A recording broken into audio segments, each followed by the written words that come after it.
guys, this is Brenda from Fred Parent. We're here for another Ask the Expert. If you recognize this, we are on the Canal Path today because it is gorgeous today. And we are here with Paula Harker. She owns, hi Paula. Hello. It's a little dark, there we go. She owns Fairytale Journeys by Paula, and she is a Disney vacation expert and planner. So we are here to discuss Disney and her business. So come on, let's take a look. Okay. It's gorgeous. Thank you for having me. Awesome. This is fun. Absolutely. Thank you for doing this with us. Yeah, I'm excited. It's a gorgeous day. It is. So tell us a little bit about yourself. What got you interested in Disney vacations, and what exactly do you do with Fairytale Journeys? So I am a huge Disney fan, obviously, and have been going for many, many years. We started going in 1994, and that was actually before, when my husband and I were first engaged. We went with his family. Aww. And continued going, and we just absolutely love it. And over the years, I was helping a lot of people. I would get emails and texts, and people were giving my name, and it just kind of dawned on me one day, maybe there's a job, maybe I could do this. And so I did some research. So I've been doing it almost 4 years, and absolutely love it. It's the greatest job for many reasons. Number one is my clients. I've helped hundreds of families visit Disney, and getting to know them and having that relationship. Most of my clients are now my friends. We stay in touch. It's the best, and I can live vicariously through them with their Disney vacations. So that's always fun. Yeah. So what is the benefit, you think, from using an expert or an agent like yourself versus, I'm a millennial myself, so our first instinct is to jump on Pinterest or Google or, I guess, DIY the vacation. So what is the overall benefit using, Fairytale Journeys or an expert like yourself? So our agency that I'm with, Fairytale Journeys, is an authorized Disney vacation planner, and we specialize in Disney vacations. Okay. We've all gone through Disney training. Like I said, we're all independent. We have agents all over the country. The benefit is, first of all, there's no fee for our services. Oh, wow. It is the same price. So if somebody logged on to Disney and researched vacation, they're going to pay the same price booking through me. They can actually save sometimes, because if a promotion comes out after somebody books, I monitor it. And if it's applicable, I can have it applied to their vacation. Nice. There's a lot that goes into a Disney vacation. It's not like other vacations. There's advanced dining that takes place 180 days prior to arrival, which, thinking about booking dining 6 months out can be a little, if never been, it can seem a little odd. I have never been. You've never been, so we had to get you to go. I know. So, yeah, I'm the one that's up in the morning at 6 a.m. online when it opens for dining, so that I can get you the dining locations that you want. The same with Fast Pass, which are reservations for rides and attractions. I get up so you don't have to. Really what I do is I take the stress out of it, because there's a lot that goes into it. If you've never been, you want to make sure you're planning the vacation accordingly so you get the best out of it. You're making memories. You don't want it stressful.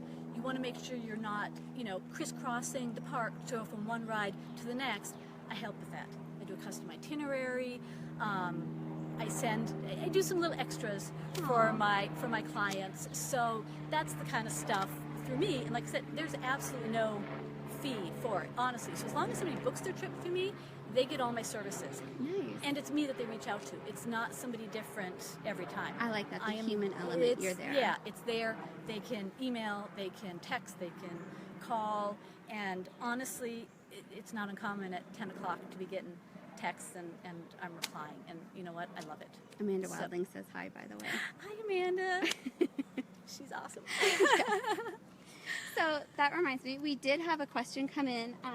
You guys can email us or send us Facebook messages beforehand at any time. But we had somebody ask what advice you would give someone that's traveling to Disney over Christmas. They had only ever been during summer and spring break. So what is there to do Christmas? Is it a whole different animal? Is it a lot of the same? It is. So if they've been over spring break, truly spring break time, the crowds are going to be, they're going to be used to the crowds, because it's one of the busiest times of the year.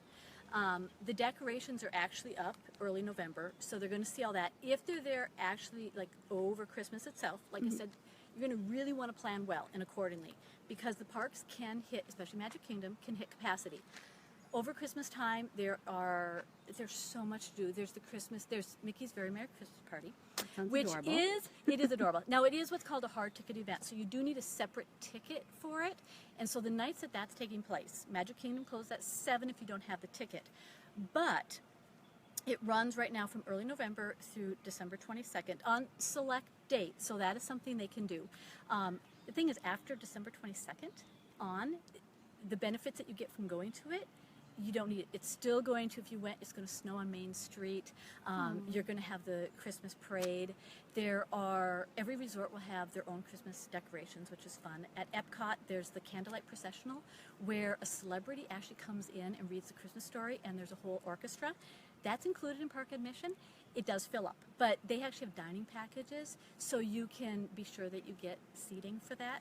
And then there's things throughout the resorts, like Grand Floridian has an enormous gingerbread house, like life size. So there's fun everywhere. And this is something that you would help with, like with the planning? Like, Definitely. awesome, because that sounds like very stressful to me. Christmas is one of those, Yeah. that you want to make sure you're planning accordingly, because, like I said, Magic Kingdom can hit capacity, and for example, if you're not staying on property, they kind of have waves of who they allow in, so you really want to make sure you're where you want to be, and that's when planning comes into play.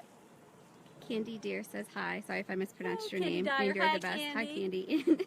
Julie my Larson clients. also says hi, Paula. So They're all awesome. we love our parents. So I have a 5-year-old, a 4-year-old, and a 1-year-old. So I know that's kind of the magical age, and at the same time, like I said, I've never been.